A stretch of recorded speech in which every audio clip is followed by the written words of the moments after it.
राधे राधे दोस्तों, आप सब कैसे हैं। राधा रानी और लड्डू गोपाल की कृपया आप सभी पे सदा ही बनी रहे। आज के वीडियो में आपके साथ शेयर करने वाली हूँ निर्जला एकादशी का व्रत कथा। निर्जला एकादशी व्रत भगवान विष्णु की प्राप्ति के लिए किया जाता है। सभी पापों से मुक्ति पाने के लिए भी यह व्रत किया जाता है। यह व्रत सभी एकादशियों में सबसे महत्वपूर्ण माना जाता है और इसे भीमसेन एकादशी भी कहा जाता है। मान्यता है कि इस व्रत को करने से व्यक्ति के सभी पाप नष्ट हो जाते हैं और मोक्ष की प्राप्ति होती है। इस व्रत के प्रभाव से भगवान विष्णु की कृपा प्राप्त होती है और भक्त के जीवन में सुख, शांति, खुशहाली आती है। निर्जला एकादशी के दिन दान पुण्य करना विशेष शुभ माना जाता है। ऐसा करने से धन की कमी नहीं होती है और व्यक्ति को शुभ फल प्राप्त होता है। इस दिन भगवान विष्णु और देवी माता लक्ष्मी की पूजा की जाती है। पूजा के दौरान कथा सुनने का भी विशेष महत्व माना जाता है। कथा सुने बिना हमारा व्रत पूरा नहीं होता है। तो दोस्तों चलिए कथा शुरू करते हैं निर्जला एकादशी की।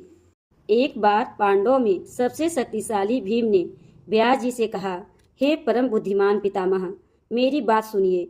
राजा युधिष्ठिर, माता कुंती, द्रौपदी, अर्जुन, नकुल और सहदेव यह सभी एकादशी को कभी भोजन नहीं करते और मुझसे भी हमेशा यही कहते हैं कि भीमसेन एकादशी को तुम भी कुछ मत खाया करो। परंतु मैं उन लोगों से यही कहता हूँ कि मुझे भूख बर्दाश्त नहीं होती।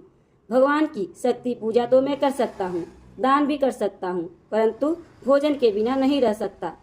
इस पर व्यास जी ने कहा, हे भीमसेन, यदि तुम नरक को बड़ा और स्वर्ग को सबसे अच्छा समझते हो तो हर महीने की दोनों एकादशियों को अन्न मत खाया करो। भीम ने कहा, पितामह, मैं आपसे पहले भी कह चुका हूँ, मुझे भूख सहन नहीं होती है। मैं बिना भोजन के नहीं रह सकता। यदि वर्ष भर में कोई एक व्रत हो तो मैं उसे रख सकता हूँ, क्योंकि मेरे पेट में व्रत नाम वाली अग्नि है। उसे मैं भोजन करके ही शांत कर सकता हूँ। भोजन करने से वह शांत रहती है। इसलिए पूरा उपवास तो क्या, एक समय भी बिना भोजन के रहना मेरे लिए बहुत कठिन है।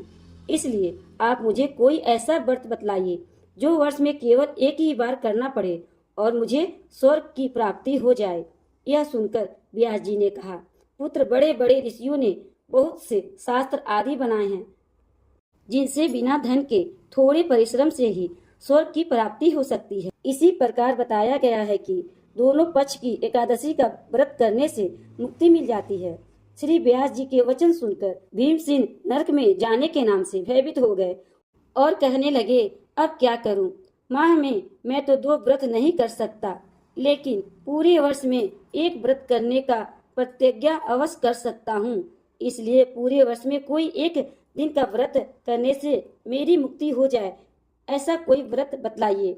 यह सुनकर श्री व्यास जी कहने लगे कि वृषम और मिथुन की संक्रांति के बीच ज्येष्ठ मास के शुक्ल पक्ष की जो एकादशी आई है उसका नाम निर्जला एकादशी है। तुम उस एकादशी का व्रत करो। इस एकादशी के व्रत में स्नान और आचमन के सिवा जल वर्जित है। आचमन में 6 माह से अधिक जल नहीं होना चाहिए, अन्यथा वे मद्यपान जैसा हो जाता है। इस दिन भोजन भी नहीं करना चाहिए, क्योंकि भोजन करने से व्रत नष्ट हो जाता है। यदि निर्जला एकादशी के सूर्योदय से लेकर द्वादशी के सूर्योदय तक अगर कोई जल ग्रहण नहीं करे तो उसे सारी एकादशियों के व्रत का फल प्राप्त हो जाता है। द्वादशी को सूर्योदय से पहले उठकर स्नान आदि करके ब्राह्मण को दान देना चाहिए। इसके बाद भूखे और सच्चे ब्राह्मण को भोजन कराना चाहिए। भोजन कराकर अपने भी भोजन करना चाहिए। इसका पूरा फल वर्ष की संपूर्ण एकादशियों के बराबर होता है। व्यास जी कहने लगे, हे भीमसेन, मुझको स्वयं यह बात भगवान ने बताई है। इस एकादशी का व्रत पुण्य समस्त तीर्थ और दोनों से अधिक है। केवल एक दिन मनुष्य निर्जल रहने से उसे समस्त पापों से छुटकारा मिल जाता है। जो मनुष्य निर्जला एकादशी का व्रत करता है वह वैकुंठ को प्राप्त होता है। अतः संसार में सबसे श्रेष्ठ निर्जला एकादशी का व्रत है। इसलिए पूरे यातना के साथ इस व्रत को करना चाहिए। उसी दिन ओम नमो भगवते वासुदेवाय मंत्र का उच्चारण भी करना चाहिए और हो सके तो गोदान भी अवश्य करना चाहिए। इस प्रकार श्री व्यास जी की आज्ञा अनुसार भीष्म जी इस व्रत को किया। इसलिए इस एकादशी को भीमसेन पांडव एकादशी भी कहा जाता है। निर्जला एकादशी का व्रत करने से समस्त पापों का निवारण होता है। निर्जला व्रत करने से पूर्व भगवान से प्रार्थना करें कि भगवान आज मैं निर्जला व्रत करता हूँ या करती हूँ, दूसरे दिन भजन करूँगी या करूँगा। मैं इस व्रत को श्रद्धा पूर्वक करूँगा, अतः इसकी कृपा से मेरे सभी पाप नष्ट हो जाए। तो दोस्तों, यह थी निर्जला एकादशी की कथा आपको कैसी लगी? अच्छी लगी है तो लाइक शेयर एंड कमेंट कीजिएगा।